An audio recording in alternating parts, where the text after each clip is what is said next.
የአማራ ፋኖ ህዝባዊ ድርጅት ሸዋ ጠቅላይ ግዛት እዝ አጼ አምደ ጽዮን ኮር ፋኖች ባደረጉት የከተማ ኦፕሬሽን ሰብለ ድንቁ የተባለችን የብልጽግና አገልጋይ በቁጥጥር ስር መዋላቸው ተሰማ።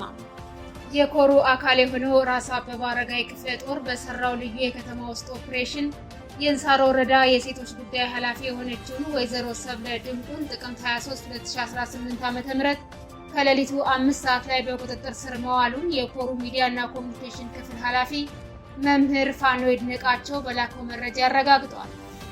ስናን አባጅሜና ንጉስ ተክለ ሃይማኖት ብርጌዶች በጋራ በመሆን በጠላት ላይ በፈጸሙት የደፈጣ ጥቃት ከፍተኛ ድል ተቀዳጅተዋል። በትናንትናው ዕለት ከምስራቅ ጎጃም ዞን ደብረ ማርቆስ ከተማ 2 ኦራልን ጨምሮ በ20 ተሽከርካሪዎች ተጭኖ ወደ ስናን ረቡ ገበያ ለመግባትና በቀጠናው የሚንቀሳቀሰውን የፋኖ ኃይል ለማጥቃት አቅዶ የተንቀሳቀሰው የብልጽግና ሰራዊት በጀግኖቹ በጠበቀው ደፈጣ ድባቅ ተመቶ መመለሱን የፋኖ ወታደራዊ ምንጮቻችን ለሚዲያችን ተናግረዋል። ህወሓት የኢትዮጵያ መንግስት ሌላ ዙር ጦርነት ለማካሄድ ግልጽ እንቅስቃሴ እያደረገ ነው ሲል በመክሰስ የዓለም አቀፉ ማህበረሰብ ይህንን እንቅስቃሴ እንዲያስቆም አሳስቧል። አድማጭ ተመልካቾቻችን በዝርዝር እንመለከተዋል። ሰላም ጤና ይስጥልን። የጥቁር አንበሳ ሚዲያ አድማጭ ተመልካቾቻችን እንደምን አምሽታችኋል? ለተሰኞ ጥቅምት 24 2018 ዓ.ም መረጃዎችን ይዘን ቀርበናል። ከዜናዎቹ ጋር ሰናይት አያሌው ነኝ። አብራችሁን ቆዩ። ወደ ዝርዝር መረጃዎች አልፋለሁ። የአማራ ፋኖ ህዝባዊ ድርጅት ሸዋ ጠቅላይ ግዛት እዝ አጼ አምደ ጽዮን ኮር ፋኖች ባደረጉት የከተማ ኦፕሬሽን ሰብለ ድንቁ የተባለችን የብልጽግና አገልጋይ በቁጥጥር ስር መዋላቸው ተሰማ።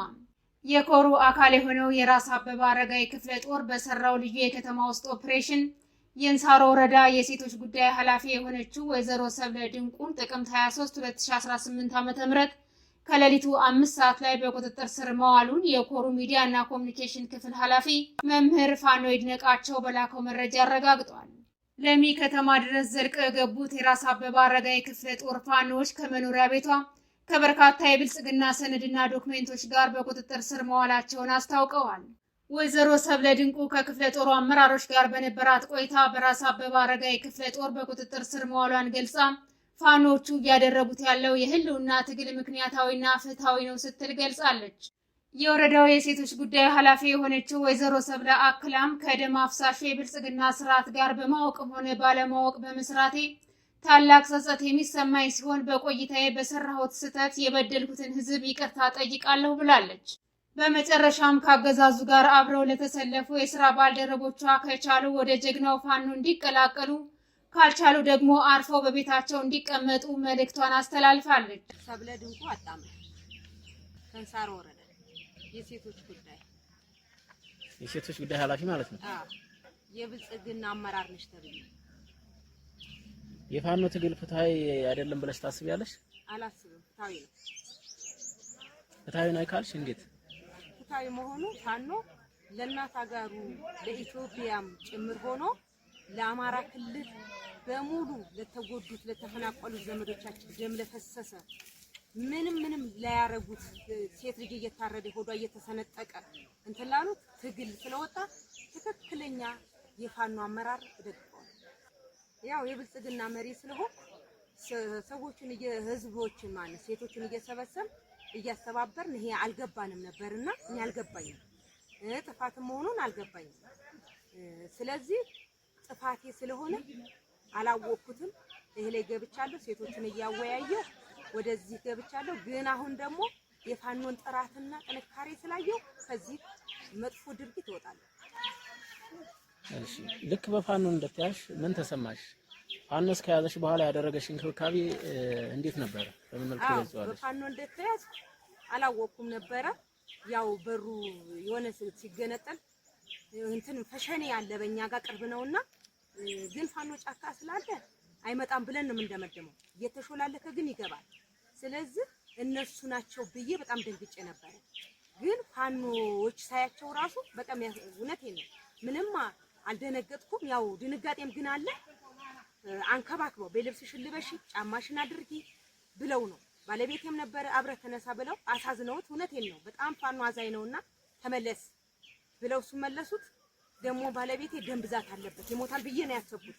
እኔ እንደ ስራዬ በእኔ ስራሱ ምን አገባው።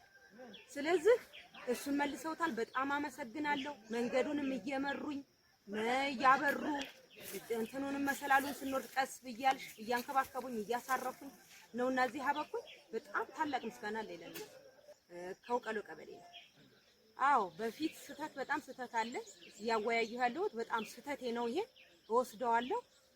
ፋኖ መደገፍ እያለብኝ ብልጽግና እውነት እንደማያዋጣ እንደዚህ ጡት እየተቆረጠ ሴት ልጅ ጡት ሆድ እየተሰነጠቀ እንደገና ቆዳ እንደ በግ እየተገፈፈች ባለው እንትን እሱ መደገፌ በጣም ስተትና ስተት ነው።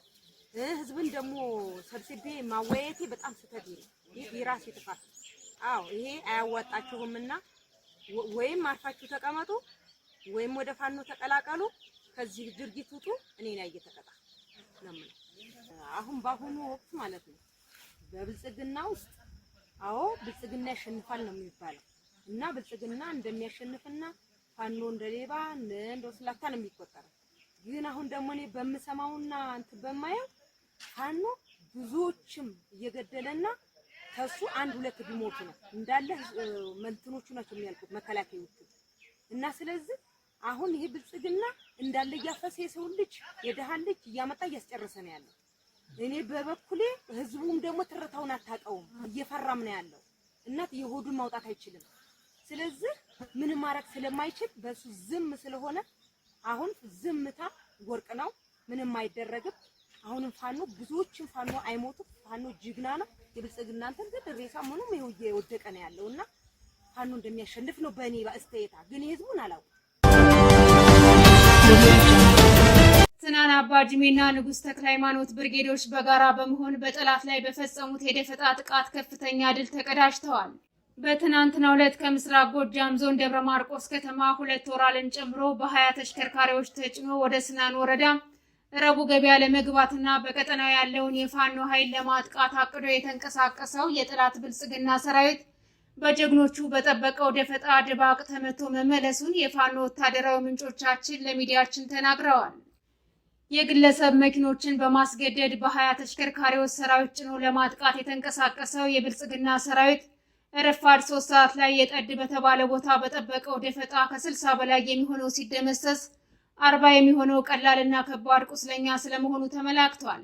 የፋኖቹ ቅንጅታዊ ማጥቃት በደፈጣ የተጀመረ ቢሆንም አድማሱን በማስፋት ከ3 ሰዓት እስከ 10 ሰዓት በተደረገው የተናበበ ማጥቃት ጠላት ከፍተኛ ሰብአዊና ወታደራዊ ኪሳራ አስተናግዶ ከሞት የተረፈው ኃይል አስከሬኑንና ቁስለኛውን እያዝረከረከ ወደ ደብረ ማርቆስ መመለሱ ተነግሯል። ስናን አባጅሜና ንጉስ ተክለ ሃይማኖት ብርጌድ ፋኖች በከባድ መሳሪያዎች ታጅቦ ለማጥቃት የተንቀሳቀሰውን የጠላት ጦር ከየጠድ እስከ የደማን ቀበሌ 7 ሰዓታትን በፈጀው ተጋድሎ የብልጽግናን ቅጥረኛ ሰራዊት እንደ ቅጠል አርግፈውታል ተብሏል።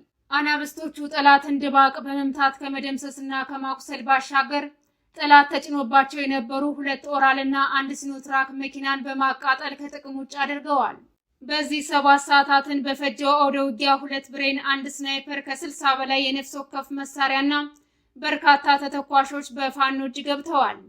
በመሆኑም ፋኖ ከፍተኛ ድል ባስመዘገበበትና በአንጻሩ ጠላት ከፍተኛ ሽንፈት ባስተናገደበት አውደ ውጊያ 2 የፋኖ አባላት ከጠላት ጋር አንገት ለአንገት ተናንቀው በርካታ ኃይሉን በመደምሰስ በክብር ተሰውተዋል።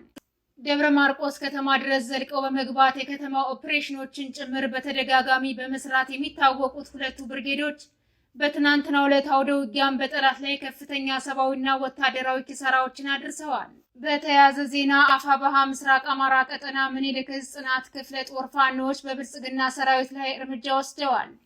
ዛሬ ጥቅምት 24 2018 ዓ.ም ወሎ ገልጤላ ከተማ የፋሽስቱ ሰራዊት ካምፕ ድረስ ዘልቀው በመግባት ያገዛዙ ሰራዊት ላይ እርምጃ መውሰዳቸውን ምንጮቻችን ተናግረዋል። በተደረገው አውደ ውጊያ የጠላት ሰራዊት በወታደራዊ ካምፕ ውስጥ ሙትና ቁስለኛ ስለመሆኑ ተመላክቷል። ፋኖቹ ጠላት የሰፈረበት ወታደራዊ ካምፕ ድረስ በመግባት ድንገተኛ ጥቃት በመክፈት የተቀናጀ እርምጃ በመውሰድ ከቦታው ተሰውረዋል። የጠላት ሰራዊት ከፋኖቹ የተሰነዘረበትን ድንገተኛ ጥቃት ለመመከት ከፍተኛ ጥረት ቢያደርግም ሳይሳካለት ቀርቷል ነው የተባለው። ወደ ሌሎች መረጃዎች ስናልፍ ህወሓት የኢትዮጵያ መንግስት ሌላ ዙር ጦርነት ለማካሄድ ግልጽ እንቅስቃሴ እያደረገ ነው ሲል በመክሰስ የዓለም አቀፉ ማህበረሰብ ይህንን እንቅስቃሴ እንዲያስቆም አሳሰበ። በኢትዮጵያ የሚገኘው የአውሮፓ ህብረት ልዑካን 22 የአውሮፓ ህብረት ሀገራትና ኖርዌይ ደግሞ ከመጪው ምርጫ በፊት በፕሪቶሪያው ስምምነት ፈራሚዎች መካከል ፖለቲካዊ ንግግር እንዲቀጥል በጋራ ባወጡት መግለጫ ጠይቀዋል። ህወሓትና የምዕራብ ዓለም ሀገራት ኤምባሲዎች ይህንን ያሉት የትግራይ ጦርነትን ያስቆመው የፕሪቶሪያው ስምምነት 3ኛ ዓመቱን በማስመልከት ትናንት እሁድ ጥቅምት 23 2018 ዓ.ም ባወጧቸው መግለጫዎች ነው። የዘላቂ የተኩስ አቁም ስምምነቱ አንዱ ፈራሚ የሆነው ህወሓት በፕሪቶሪያው ስምምነት አማካኝነት መፈጸም የነበረባቸው ተግባራት ተፈጻሚ አለመሆናቸውን በመግለጫው አካቷል። ከ3 ዓመት በፊት የፕሪቶሪያው ስምምነት መፈረሙን ያስታወሰው ህወሓት ይሁን እንጂ ጦርነቱ በዝምታ ከሚካሄድ ዘር ማጥፋት ጋር ቀጥሎ 5 ዓመታትን አስቆጥሯል ብሏል። የፍትህና የተጠያቂነት ሂደት እንዲሁም የጦርነት መነሻና አፈታቱን በተመለከተ ፖለቲካዊ ንግግር አልተጀመረም ሲል በስምምነቱ መሰረት መፈጸም የነበረበት አንዱ ተግባር አለመከናወኑን አስታውሷል። የፕሪቶሪያው ስምምነት እንደተጠበቀው ውጤት ሳያመጣ 3 ዓመታትን አስቆጥሯል ያለው ህወሓት ለዚህ የኢትዮጵያ መንግስትንና በስምምነቱ ሂደት የተሳተፉ አካላትን ወቅሷል። መግለጫው የፌዴራል መንግስት በፕሪቶሪያው ላይ የተስማማበትን ስምምነት መፈጸም አለመቻሉን እንደ አንድ ምክንያት ጠቅሷል። የተወደዳችሁና የተከበራችሁ አድማጭ ተመልካቾቻችን ለዛሬ ያዝንላችሁ መረጃዎች እነዚህን ይመስሉ ነበር። የዩቲዩብ ቻናላችንን ላይክ፣ ሼር፣ ሰብስክራይብ እንድታደርጉ በአክብሮት እንጠይቃለን።